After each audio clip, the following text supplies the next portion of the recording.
Welcome back to our 5 Levels of Consciousness series, and today we're going to be talking about level 3. That's the level of feelings. Let's talk about our feelings. And remember, feelings has 2 parts to it. It has emotions and it has sensations. And those are both very important and key. So what do we need to talk about when we talk about emotions? We need to talk about how our emotions are not good or bad. So that's probably the first thing that we want to really get into Because when we talked about thoughts, we did have the idea that some thoughts, well, it's not a sin or a bad thing to have those thoughts. We aren't the thought responsible for itself it. Can could be a still be bad thought. Right. But emotions are not the same way. No. It's not that happiness is a good emotion and sadness is a bad emotion. And it's not even that happiness is a positive. Well, there's probably some positive and some negative, but the words I prefer to use with emotions is there are comfortable emotions and there are uncomfortable emotions. And it's actually important for us, as much as we enjoy being comfortable. I love to create a cozy atmosphere and settle down into comfort with fluffy blankets and hot cocoa. We require discomfort in order to achieve anything. It's the old saying of exercise, no pain, no gain. But it applies to every aspect of our life. Without discomfort, we can't experience growth. And we can't experience the comfortable emotions without the uncomfortable ones. But and you have to think about this in terms of eternal progression also. And you think about feelings that we have, and you think about God and the feelings that He has. God, who is perfect, gets angry. God, who is perfect, experiences sorrow. You know, I like how you brought up anger first, because anger is the emotion that people, when we say there are no bad emotions, immediately say, but anger. They think anger is a bad emotion. Right, and anger is not a bad emotion.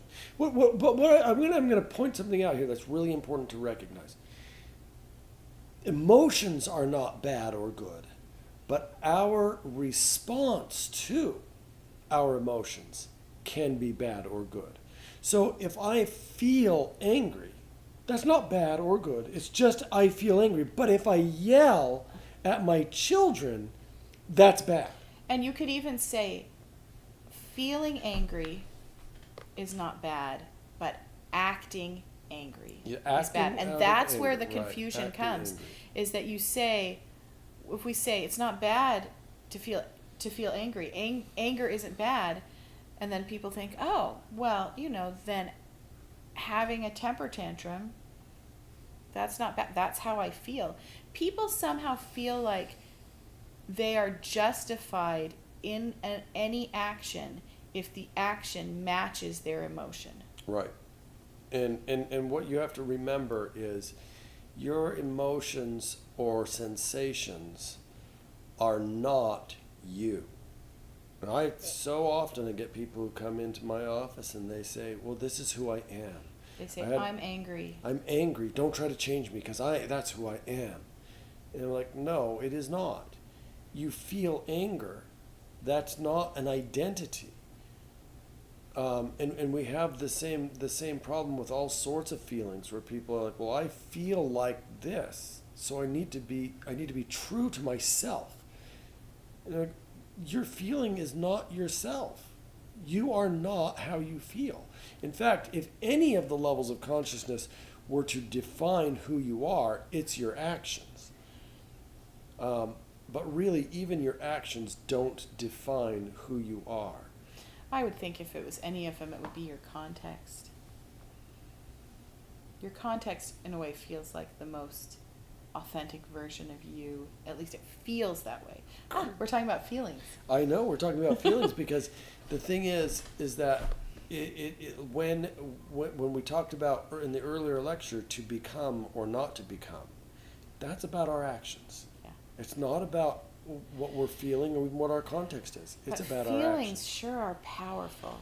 They can you be feel very what feelings you can be feel, very powerful. And so your feelings are real.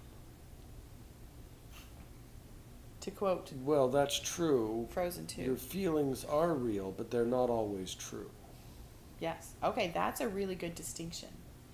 Because I do think it's a good thing that we teach people to recognize what their feelings are, to stop thinking this is a bad feeling to have, and to recognize that their feelings are powerful experiences that they're having, and that they should acknowledge that and not just try to suppress it or tamp it down. Right. So I want to go back to what I was saying about thinking about feelings in an eternal perspective. Oh yes, sorry, I That's okay. sidetracked us. And you remember that God, when God the Father, and we're not even just talking about Jesus Christ in this life, although you can take many examples from that, but God the Father, who's a resurrected, perfect being, both physically and spiritually, we have evidence of him experiencing anger. We have evidence of him experiencing sorrow. When he's showing Moses the earth, and when it comes to the flood, and he's crying, and Moses says, or not Moses, Enoch. This is Enoch, and he's showing Enoch, and he's crying, and Enoch says, "I didn't know that God could cry. I didn't know that was even possible." And God says, "But look at all of these children that I've created, and look at what has to happen, right?" And he's feeling sorrow. This is somebody in an eternal perspective. That means we will feel sorrow. Even after this whole life is done, and we've got eternal bodies, and we're celestial beings, and we're perfectly glorified, we will feel sorrow. And that's the thing, is we're here to learn how to manage and these strong and powerful emotions, not to get rid of them. And I see this as a problem I see nowadays in our society so often, where people start to feel they kind of get a little high, a little low, a little high, a little low, and then they're like, I need some medicine. And I'm like, no, you don't. And they think I must be bipolar because I experience strong comfortable emotions followed by periods of strong uncomfortable emotions. Right. And they think, oh, I must be sick. Or somebody says, I'm feeling sad, I need an antidepressant. And I feel like we are not giving ourselves an opportunity to learn how to manage these emotions, that are emotions we will have for eternity. If you're trying to blunt or stop the emotions, then you're taking away a portion of what makes you, what gives you this great eternal potential. I think we need to be clear that you are not saying that emotional disorders do not exist, or that people can just make themselves feel better and not be depressed, or not be anxious, or not be bipolar. That you're I think you would say that these are that you feel. I'm going to just speak for you. Okay. That you feel that these things are overdiagnosed and overmedicated, but you're not denying the existence of disorders that need help to overcome them. No, of course not. But I think I'm just speaking as someone who has had periods of really severe depression in my life. One of the things that's interesting about depression, and you can probably speak more to anxiety than I can because you deal with so many people with anxiety, but from personal experience, my personal experience of depression is that it is not an emotional state.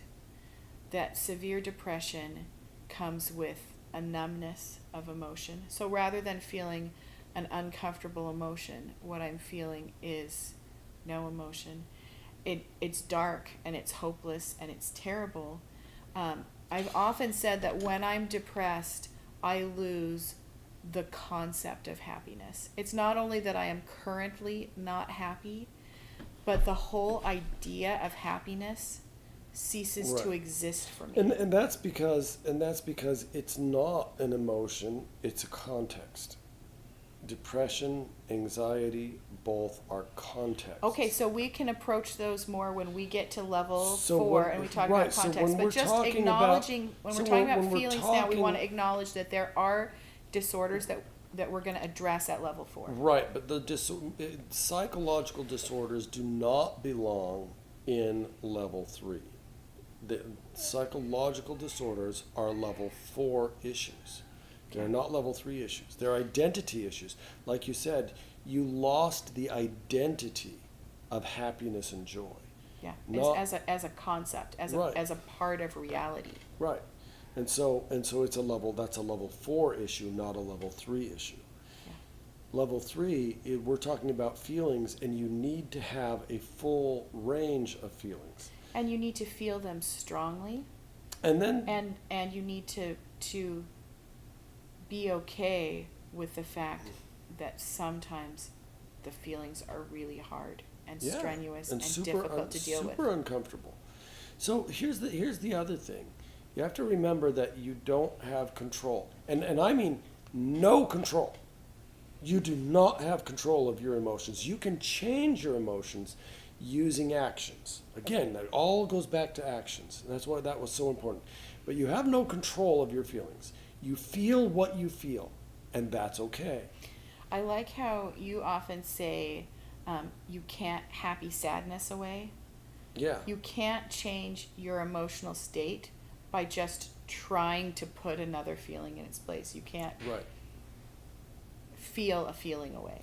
No, absolutely. And it goes back to what we talked about with thoughts, right? You can't think a thought away. You can't feel a feeling away. You can't think a feeling away. And you can't feel a thought away. We need to learn to be uncomfortable with discomfort. We need to learn to be okay and how to manage not only our own feelings, but the fact that the people around us also have feelings, and not overreact when people are having feelings that we feel like are uncomfortable. We don't need to feel or think like, my spouse is sad, something's wrong, I have to fix it right now. Right. And one of the things we have to do is not take responsibility for anybody else's feelings. You're not responsible for your spouse's feelings. Even though we're not talking about depression and deeper issues right now, I think that was really important for you early in our marriage, because I did come into the marriage with a cyclical depressive disorder.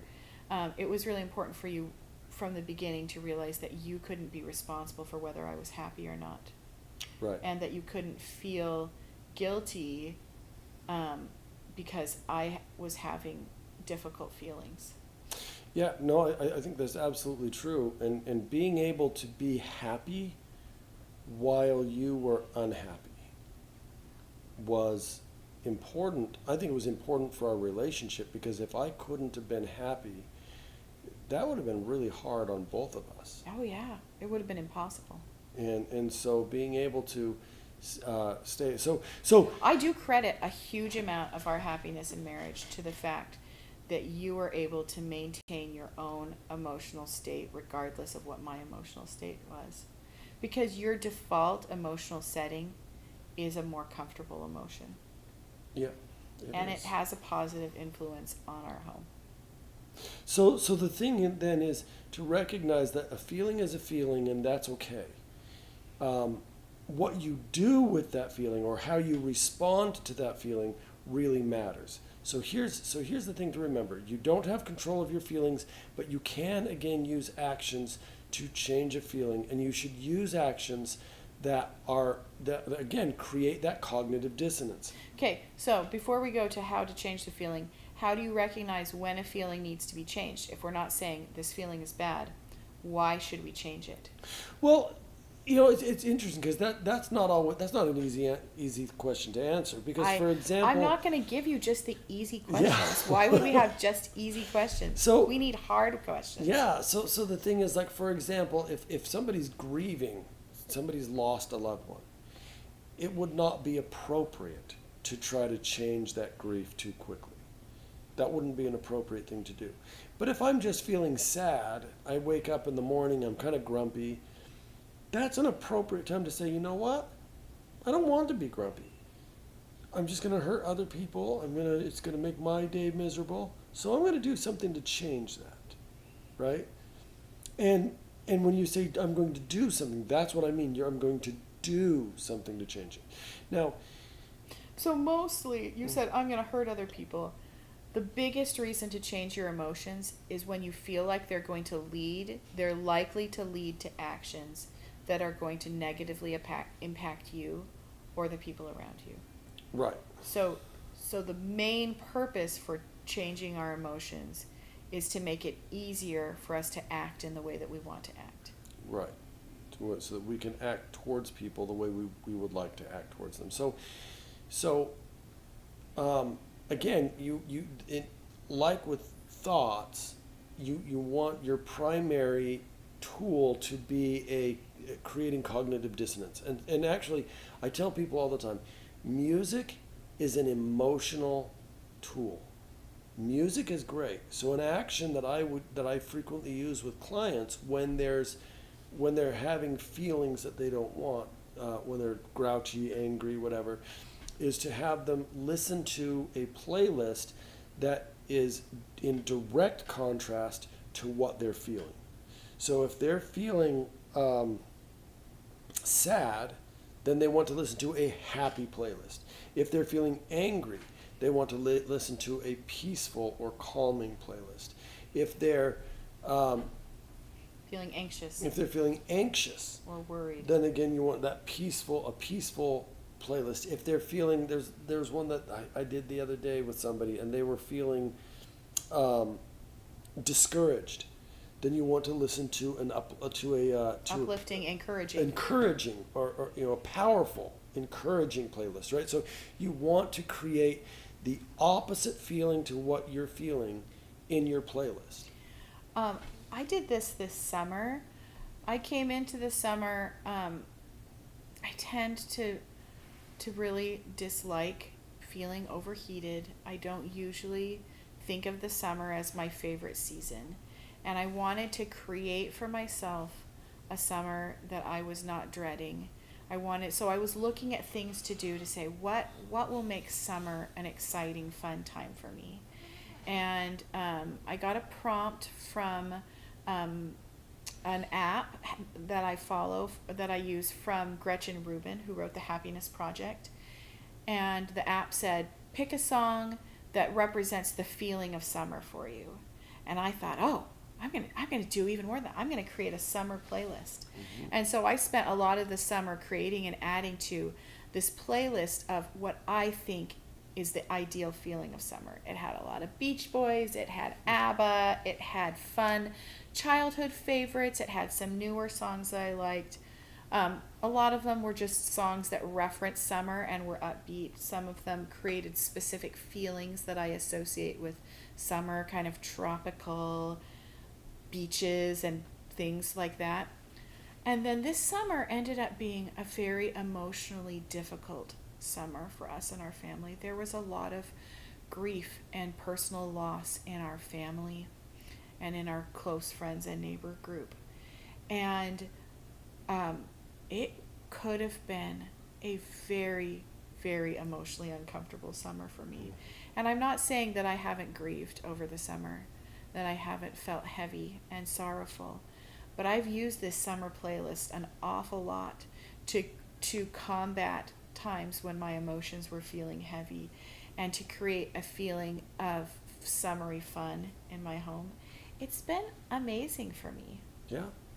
So my kids might be sick of the songs on the playlist, though. Even though it's got lots and it's a couple hours long at this point, I think they're kind of happy it's the end of summer and getting to fall, and we'll have to create a good fall playlist. Make them sick of that one too. Oh yeah, that's what parents are for. Make their kids sick of their music. So that's just one tool, but you can use any action to another action that I use oftentimes with people who are having feelings that are especially sensational feelings, such as pain. Pain, but I was specifically in this case thinking about people who have addictions, and they're trying to overcome an addiction, and they have these sensational triggers that that lead to relapses. And oftentimes I encourage them to find work to do. When the trigger comes, you can go mow the lawn. When the trigger comes, you can go chop wood. When the trigger comes, when we talked about thoughts, we talked about one of the tools could be distraction, right. Distracting your thoughts. And you're talking about feelings are strong, so they need a strong physical distraction. Right. So you want to that do can be an actual right. Requires the use of your body. In the movie, The Emperor's New Groove is one of my favorite examples. In The Emperor's New Groove, when Pacha is talking to his wife, and she wants to know why the emperor wanted to see him. And she's getting all agitated and upset. She's getting agitated, and she says, "Oh, I've got to go clean something." Yeah, and she goes, and then the next scene, they're washing the dishes together. Yeah, there's this sense of work allows you to distract yourself from these really strong feelings, and sometimes they can be comfortable feelings.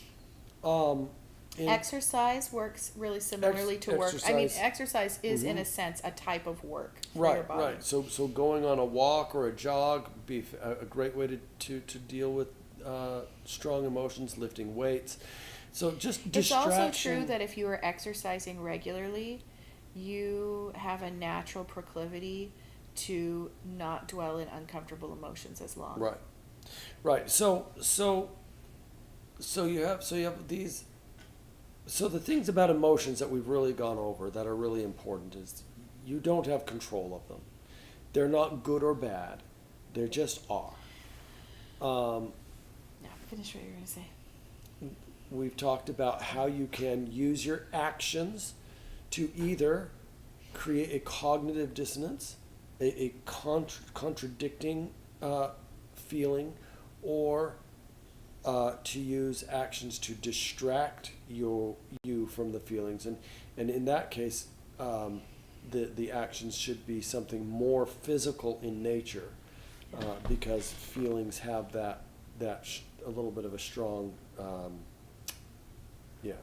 When you were talking just now about how feelings are also sensations, you talked about addiction, but the place my mind went to first, besides pain, was how many people have issues with sensory overload, that the sensations that they're feeling are overwhelming to them. It might be that noise is overwhelming. It might be that lights or visual things are overwhelming. There's a lot of maybe the feeling, the physical sensations of your clothing or other things touching you are overwhelming to you. The feeling of certain you have issues with goopy sort of things, like you hate the feeling of lotion on your hands or something like that. So those are kind of sensory issues. Right. How do you deal with those sorts of the kind of feeling when sensations are uncomfortable to you to a level that is overwhelming to you? Well, how do you tell me how you deal with those things? Well, I tend to deal with, I don't know that I deal with them the right way, but I tend to deal with them by trying to remove as many of the uncomfortable sensations as possible until I get to a level that's tolerable. So if what's uncomfortable is noise, I try to leave the noisy environment or block out the noise in some way.